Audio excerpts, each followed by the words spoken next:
Thank you, Marion.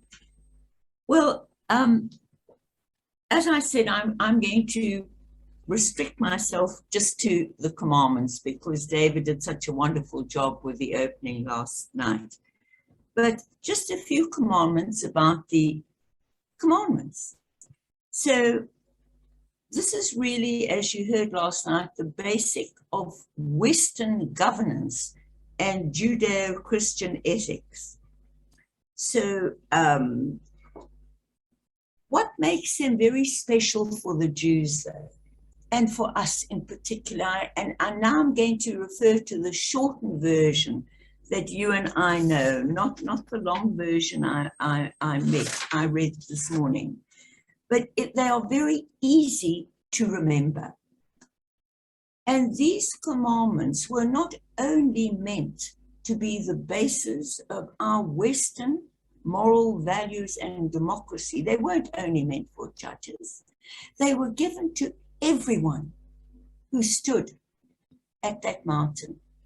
And I must remind you that when you actually read it in depth, it is given to the Jews who were there, it is given to those who were to come, and it is given to every Jew into eternity, including those, and it makes it clear, who choose to walk the path of Judaism.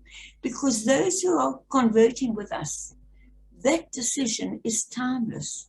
It was always within you. As we know in science, time and space are one. So it's very interesting that when the Sinai covenant was made by God with the entire people, hence we need a simple statement of basic principles that everyone can remember and recite to themselves.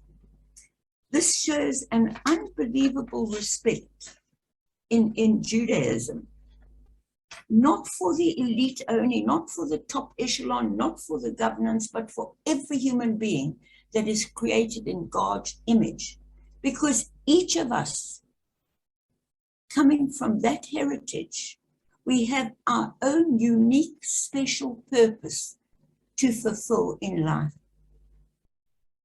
And we do not judge a person whether they were a president of a country or a rabbi. But for me, the most important thing is what we each individually do to inspire and help those around us, to bring goodness in simple things in everyday life. And perhaps that is really the beauty of the Jewish religion. And so, as we know, the first 5 commandments is about the relationship between humans and God. And the second, the relationship between humans and themselves. And we are told that the second are just as important as the first. Why? Because the way we show our religion, our faith, is in our everyday actions of how we treat other people, of how we treat a beggar on a street, of how we help each other, of just our human relations, no matter where they are, in the family or in the business, and no matter whom we meet. And I thought that's something very, very beautiful. But there's one commandment I want to rather dwell on today, and that is the first commandment, which is, who can tell me the first commandment in the simple short version? I am the Lord thy God. Now, rabbis have discussed this. This is not a commandment. It's more of a statement. And what can we read into this? So,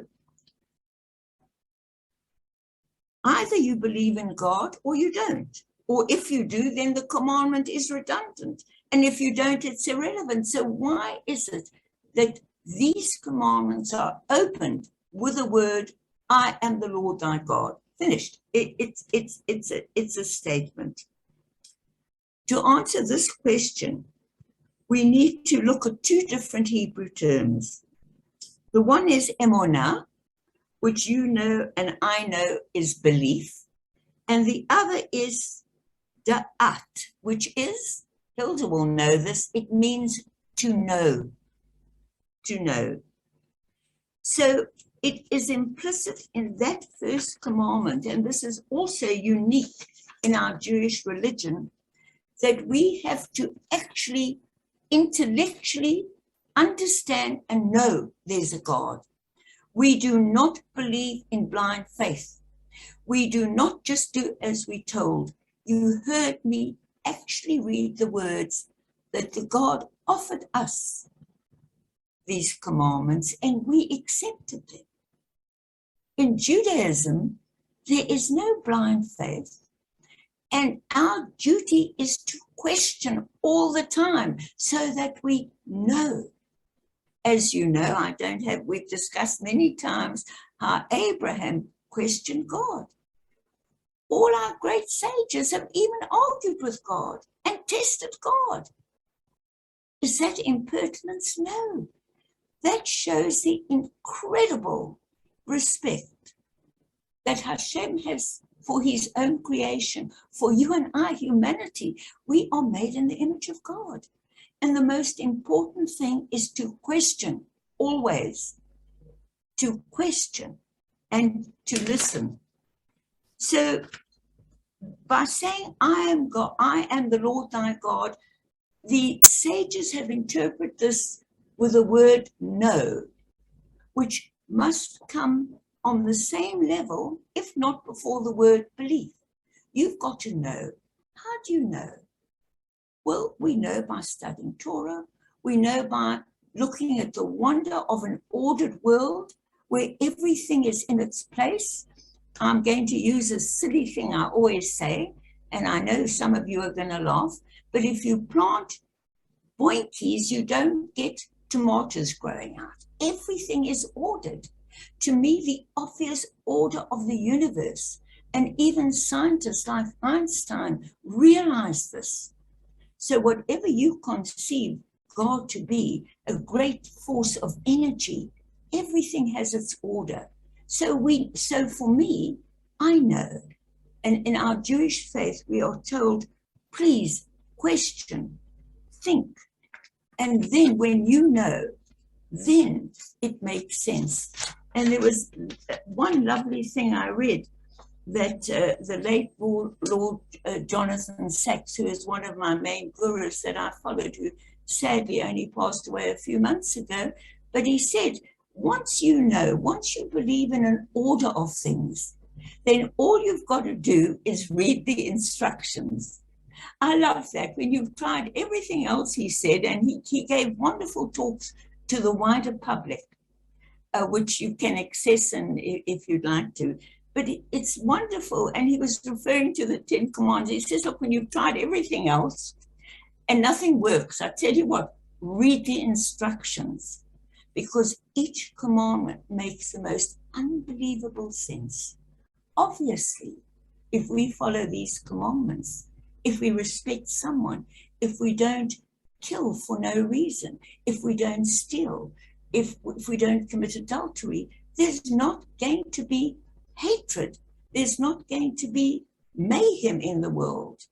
We all know in that Italian vendetta, if someone in the South from a gang kills you, kills someone in your gang, then your gang goes back. That would annihilate the world. The 10 Commandments are the basic underpinning of our behavior to ensure that mankind survives. But ultimately, it also tells us another thing. I am the Lord thy God, Adonai Echad. I am one, which means humanity is one. We were even told, look at the extraordinary thinking of this, to cry when the Egyptians died in the sea, in the Red Sea, who were following us. And God says, don't rejoice. Never rejoice at the death even of your enemy, because they too were my creation. However, that also brings us to perhaps the heart of what I want to share with you today. And this really has broken my heart.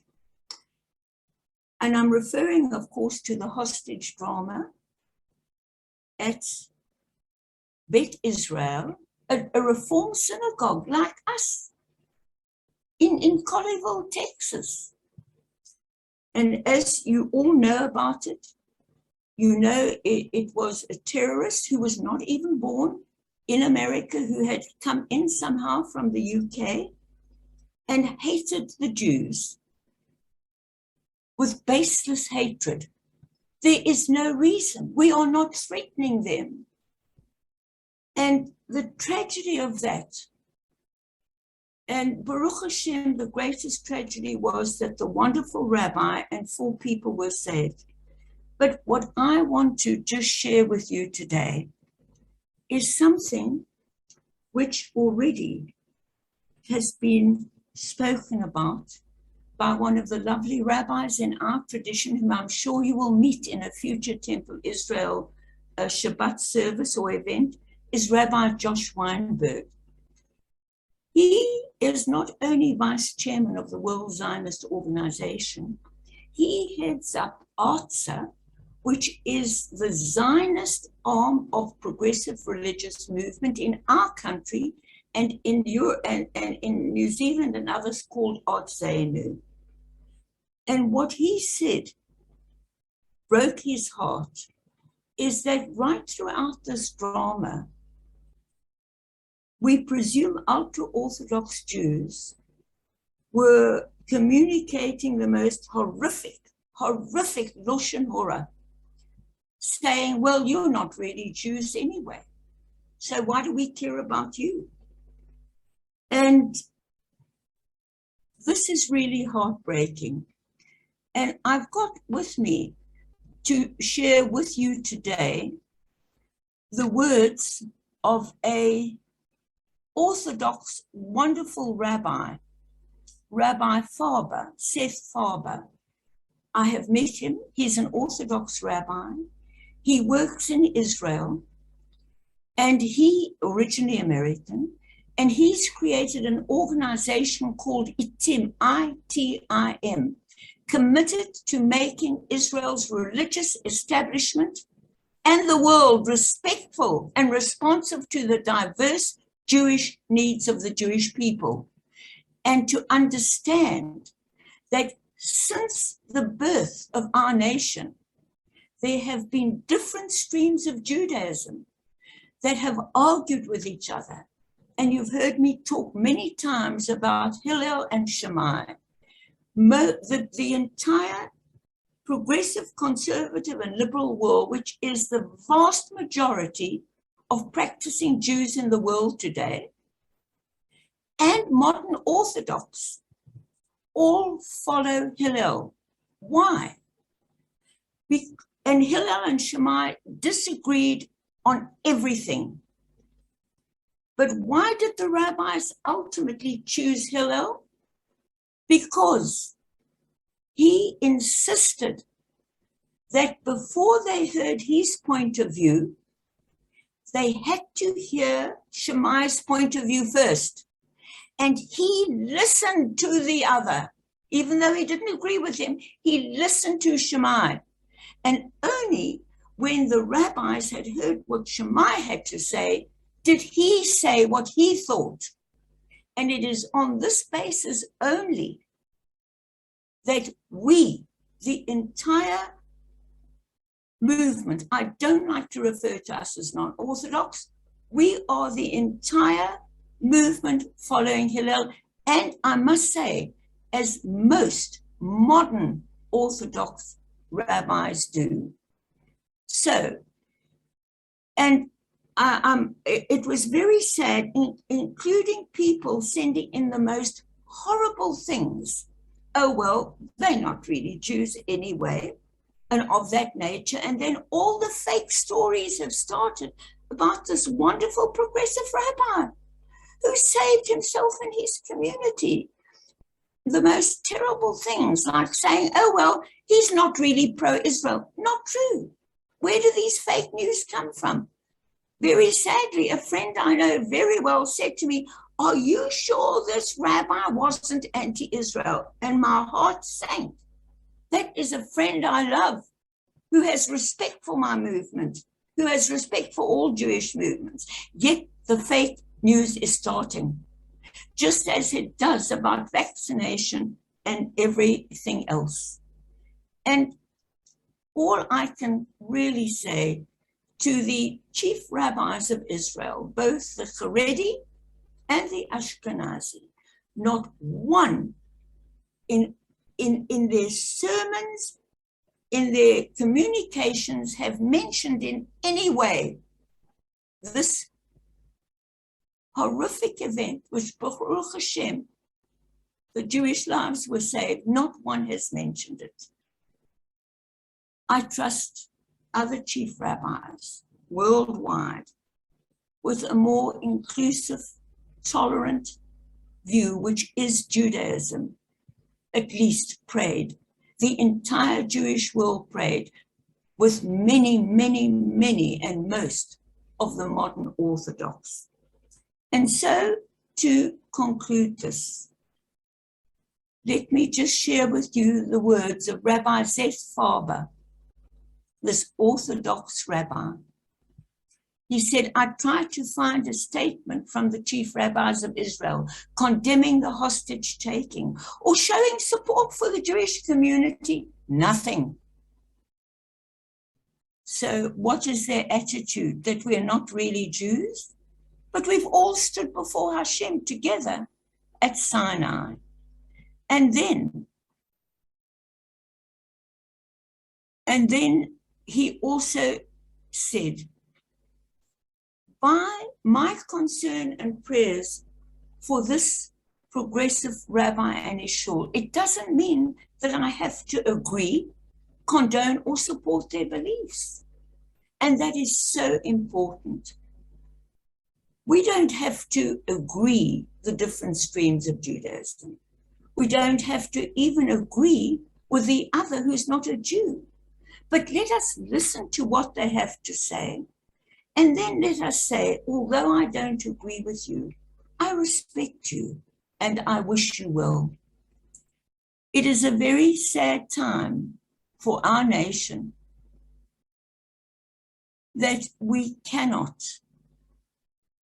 yet follow Hashem's laws, and it is key figures, Jew against Jew, who is part of a horrific Lashon Hara. So I'm going to conclude with the words of Rabbi Farber, this wonderful, inclusive, modern Orthodox Jew. And in Israel, we have rabbis for human rights, which have modern Orthodox, progressive, conservative. And these are his words. It would behoove all Jews to stop trying to delegitimize each other. We have enough challenges from without. If our enemies seek to destroy us from without, let us not make their work easier by destroying each other from within. With those words, may I conclude by saying, Hashem, may all your wonderful Jewish nation in all our different colors, from the very secular to the most Haredi, stay firm in their path and walk their path. You need many paths to walk to you, but at the same time, may they respect the differences amongst us, because it is only in this way that we can truly glory in our respect for the other religion, for the stranger, for the refugee. Surely we must begin at home. Shabbat Shalom.